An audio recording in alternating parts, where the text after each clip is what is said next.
પછી કથા શરૂ થઈ. કુંભજ ઋષિએ કથા માંડી. માણભટ્ટી કથા હતી. કુંભ લાખી 10 આંગળીઓમાં વેઠ પહેર્યા છે.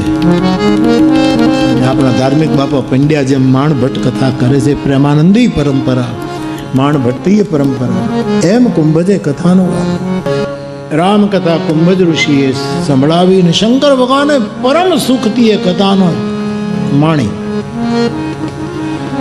પણ સતી ત્યાં બેઠા છે, એને કથા સાંભળી કે નહીં, એ સતીનું નામ શ્રોતામાંથી કાઢી નાખ્યું. આ બધા પંડિતજીના અર્થો છે.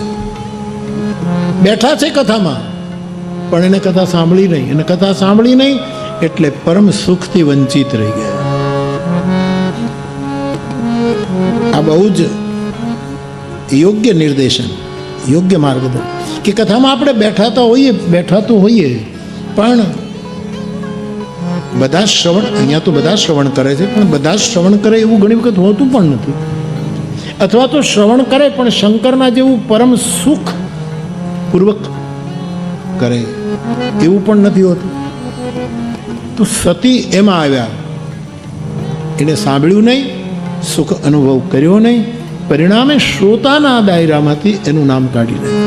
આવ્યા ત્યારે શિવ અને સતી બંને, પણ કથા સાંભળી ત્યારે એક જ વ્યક્તિએ રસ લીધો. સુની મહેશ પરમ સુખ, બહુ પરમ સુખ.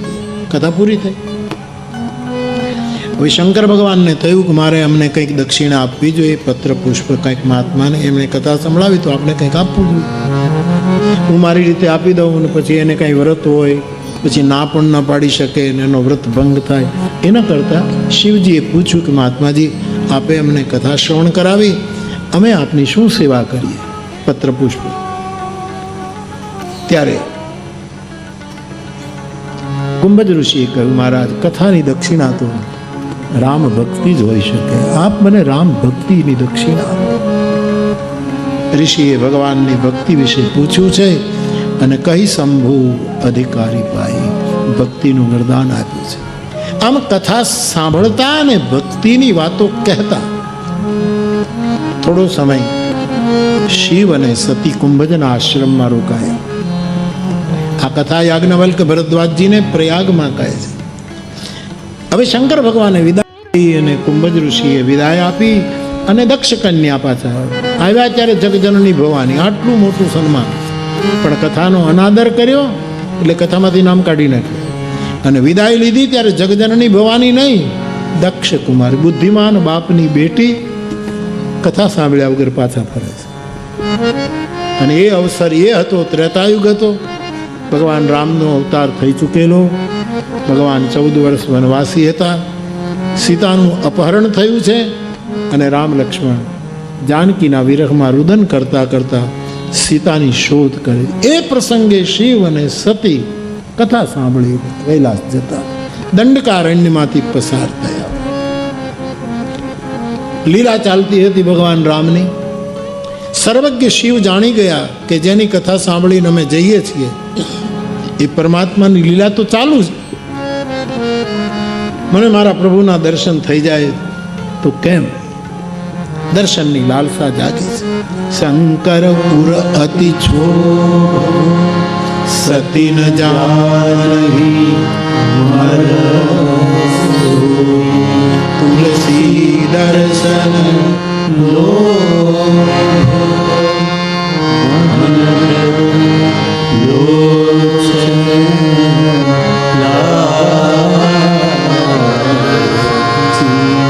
ભગવાન શિવજી કહે કે હું જો રૂબરૂ જઈને પગે લાગું તો ભગવાન રામના અવતારમાં બાધા બનશે. ક્ષોભ થયો. સતીને આ મર્મની કઈ ખબર ન પડી. એ તો બુદ્ધિના તાનમાં ચાલી રહ્યા છે.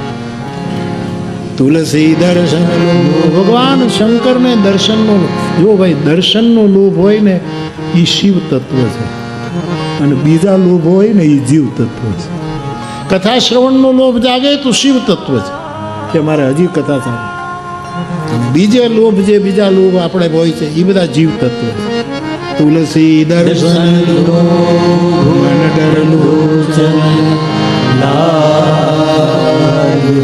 લોભ ને લાલચ બે શિવજીમાં આવ્યા. તમે પૂછા નહીંતર જીવમાં લોભ અને લાલચ આવે તો ખરાબ ગણાય ને. આ તો લોભી છે, લાલચી. પણ મહાદેવને અધ્યાત્મ માર્ગમાં લોભ પણ થયો, દર્શનનો લોભ અને મન ડર લોચન, નેત્રની લાલચ જાગી છે કે હું ક્યારે દર્શન કરું, ક્યારે દર્શન. પણ પ્રભુ ગુપ્ત રૂપે આવ્યા છે.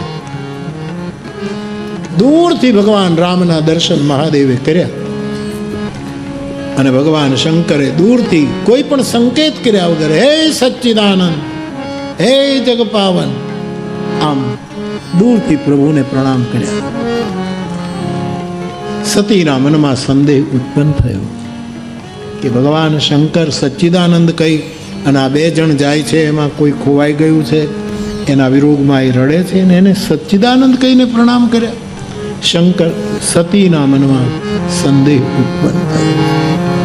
અંતર્યામી શિવ જાણી ગયા અને સતીને કહ્યું કે હે દેવી, સુનહું સતી તવ નારી સુભાવ સંસલ અસલ ધરી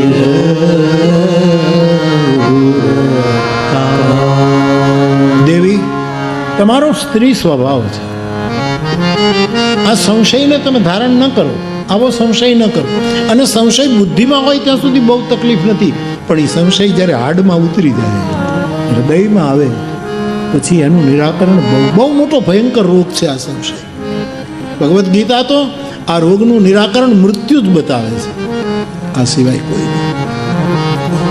તમારો નારી સ્વભાવ છે, આવો સંશય દેવી ન કરો. એ બ્રહ્મ છે, એ પરમાત્મા જેની કથા આપણે સાંભળવા ગયા એ રામ છે. દેવી લીલા કરે છે. જેની ભક્તિ મેં અધિકારી જાણીને કુંભજને આપી એ રામ છે. હું તમારી સામે સ્પષ્ટ કરું દેવી, તમે કથાનો અનાદર કર્યો, નહીતર તમને સમજાય જાત કે રામ તત્વ શું છે. હવે હું તમને સમજાવું કે આ તત્વ કોણ છે. જાસુ કથા કુંભજ ઋષિ ગાઈ ભગવતી જાસુ સોઈ મમ ઈષ્ટ દેવ રઘુવીરા સેવત સદા. ભગવાન શંકરે પાર્વતીને છંદબદ્ધ વાત સમજી કે દેવી, આ રામ છે જેને પોતાના મનને શુદ્ધ અને સ્થિર કરીને મોટા મોટા યોગીઓ એનું ધ્યાન કરે. મુનિ ધીર જોગી પોતાના મનને નિર્મલ કરીને જે એનું ધ્યાન કરે છે મહાત્માઓ.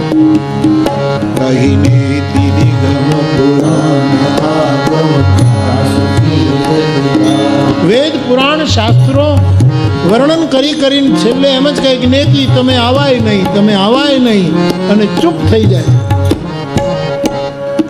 સોઈ રામ વ્યાપક બ્રહ્મ ભુવન નિકાય પતિ માયા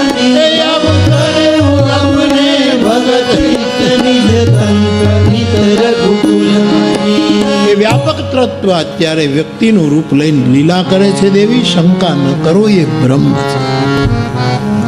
સતીને ઉપદેશ ન લાગે. સંશય જેના મનમાં વારંવાર થતો હોય એને ઉપદેશ દોઈ લો, એને ઉપદેશ લાગે, તમે થાકી જાઓ સાહેબ. પણ સંશય લાયકાતમાં જ સંશય લઈને બેઠા હોય, જે ગેરલાયકાત છે. શિવ સમજાવે ને સતી ન સમજે સાહેબ. લાગે ને ઉર ઉપદેશ જદપી કહ્યું શિવ. શિવજીએ વારંવાર સમજાવવાની કોશિશ કરી કે દેવી શંકા ન કરો. બોલે ભગવાન શંકર હસી પડ્યા. ને બીજું હોય તો ખીજાઈ ન ગયો તો કેટલી શંકા કરો, અમે સમજાવી પણ શંકર હસીને વાતને હળવી કરી. હરિમાયા પરમાત્માની માયા કેટલી પ્રબળ છે કે આજ દક્ષ કન્યાને પણ એમણે પોતાની ઝપટમાં લીધા છે. માયાની પ્રબળતા વિચારીને શંકર હસ્યા છે. દેવી, તમારા મનમાં મારા કહેવાથી જો સંશય દૂર ન થતો હોય તો આપ પરીક્ષા કરો. હજી રામ લક્ષ્મણ બહુ દૂર નથી ગયા, આપ જાઓ ને તમારી રીતે પરીક્ષા કરો. હું કહું છું કે એ બ્રહ્મ છે, નીચે તંત્ર છે.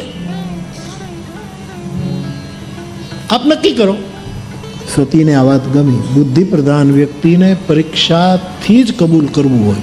બિના પરીક્ષા એ માને જ નહીં, એને ભરોસો આવે જ નહીં.